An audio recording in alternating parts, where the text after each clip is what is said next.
नमस्कार किसान भाइयों, देहात में आपका स्वागत है। और आज हम एक बहुत ही इम्पोर्टेंट मुद्दे पे चर्चा करने वाले हैं। तो मुद्दा हमारा सीधे सीधे ये है कि अभी आप जो फसल देख रहे हैं गेहूं की आपके सामने, ये झंडे पत्ते की अवस्था में है। मतलब गर्भावस्था से कुछ ही दिन दूर है और गाभे में आने से कुछ दिन दूर कह लीजिए। इस अवस्था में जब गेहूं हो तो चर्चा और मुद्दा मैंने इसलिए कहा कि बहुत महत्वपूर्ण है कि हमारे कुछ किसान भाई इस अवस्था में इन गेहूं के फसलों के साथ बहुत भारी गलती करते हैं। और गलती क्या करते हैं इस पे हम चर्चा करेंगे आगे और बताएंगे कि अगर गलती हो गई है तो फिर हम कुछ सुधार की गुंजाइश है या नहीं है, या उसको सुधार सकते हैं या नहीं कर सकते हैं। तो होता क्या है कि जैसे कि कुछ किसान भाई जब गेहूं इस अवस्था में होता है, मतलब गाभे अवस्था से 10-15 दिन पीछे हो, मतलब ये गेहूं आप जो देख रहे हैं सामने, ये गेहूं की फसल 10-15 दिन में या 20 दिन कह लीजिए में गाभे की अवस्था में आ जाएगी। 20 दिन से 25 दिन में गाभे की अवस्था में आ जाएगी। अब इस समय करते क्या है हमारे कुछ किसान भाई, जैसे शुरू में क्या करते हैं किसान भाई कि उनके खेत में, गेहूं के खेत में या फसल में घास होती है और वो उस टाइम घास की दवा नहीं छिड़काव करते हैं, क्योंकि उनको लगता है कि घास कम है या जो भी है। जो अभी आप फसल लाइव देख रहे हैं अपने सामने, इसमें भी यही हुआ है। एक किसान भाई कर दिए हैं और मुझसे जब बताएं तो मैंने समझा कि मुद्दा गंभीर है और हमारे कई किसान भाई इस तरह की गलतियां करते हैं। तो हमने सोचा क्यों ना एक वीडियो बना के उनको इस माध्यम से बताया जाए कि आप ऐसी गलती न करें अपने गेहूं के फसल के साथ, वरना आपको भारी नुकसान उठाना पड़ सकता है। तो उन्होंने गलती क्या किया कि इस अवस्था में जो आप देख रहे हैं, इनको कहीं कहीं अपने खेत में घास नज़र आने लगी।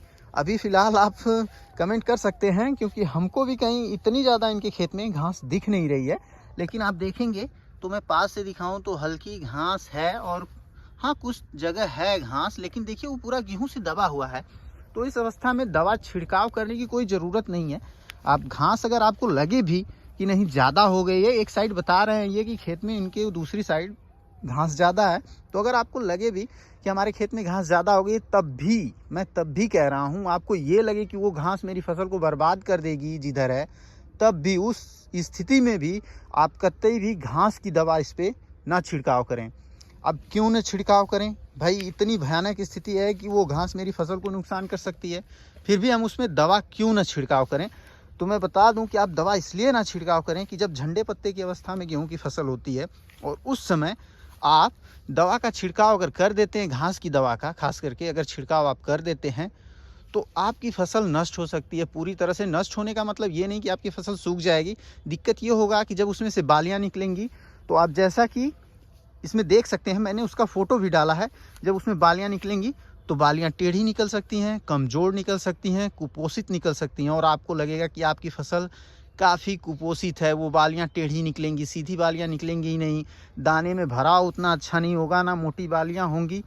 तो ये दिक्कत अधिकतर किसान भाई समझ नहीं पाते। उनको लगता है कि मेरे खेत में कुछ माइक्रोन्यूट्रिएंट की कमी हो गई है, इस वजह से कोई ऐसा तत्व की कमी है जिस वजह से ये बालियां ऐसे निकल रही हैं, टेढ़ी निकल रही हैं और कमज़ोर अवस्था में निकल रही हैं। लेकिन ऐसा कुछ होता नहीं है।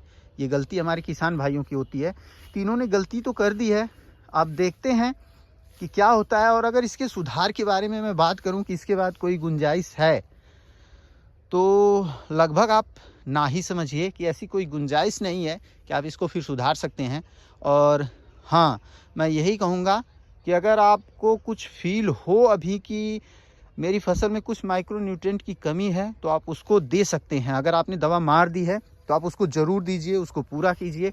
क्योंकि अगर वो माइक्रोन्यूट्रिएंट की कमी आपको लग रही है देखने में कि कुछ पौधे मेरे कमज़ोर हैं या कुछ, यहाँ पे देखेंगे तो इनके कुछ जमाव भी अच्छे नहीं आए थे और ये पौधे भी कुछ कमज़ोर हैं, इधर के पीले हैं, तो आप इनमें माइक्रोन्यूट्रिएंट ज़रूर दें। आपने क्योंकि दवा छिड़कवा दिया है घास की, इस वजह से आपकी बालियाँ जो निकलेंगी वो टेढ़ी और कमज़ोर निकलेंगी, तो आप उसमें माइक्रोन्यूट्रिएंट ज़रूर दें। हो सकता है उससे कुछ आपकी फसल को नुकसान से बचाया जा सके। अगर आप पूरे माइक्रोन्यूट्रिएंट पूरे कर देते हैं तो ऐसा हो सकता है, मुमकिन है कि कुछ हद तक आपकी फसल बच जाए। लेकिन इन्होंने गलती भारी कर दी और मैं आपको बताना चाहता हूँ कि आप कतई भी ऐसी गलती अपने खेत के साथ ना करें और कभी भी उसमें जब झंडे पत्ते की अवस्था में हो गेहूँ, उसमें घास की दवा का छिड़काव भूलकर भी ना करें। चाहे वो खेत क्यों ना आपका पूरी घास से ही बर्बाद हो, घास आपकी गेहूँ को दबा दे, आपकी फसल को दबा दे और पैदावार घट जाए, वो चलेगा, लेकिन आप कभी भी ये गलती ना करें। इस अवस्था में कभी भी आप दवा का छिड़काव ना करें। तो किसान भाइयों, ये बहुत ज़रूरी वीडियो था और इन्फॉर्मेशन थी जो मैंने सोचा कि आप लोगों तक पहुंचाई जाए। अगर वीडियो अच्छी लगे, इन्फॉर्मेशन अच्छी लगे, तो आप वीडियो को लाइक करें, चैनल को सब्सक्राइब करें, क्योंकि हम ऐसी ही महत्वपूर्ण वीडियो आपके लिए लेके आते रहेंगे।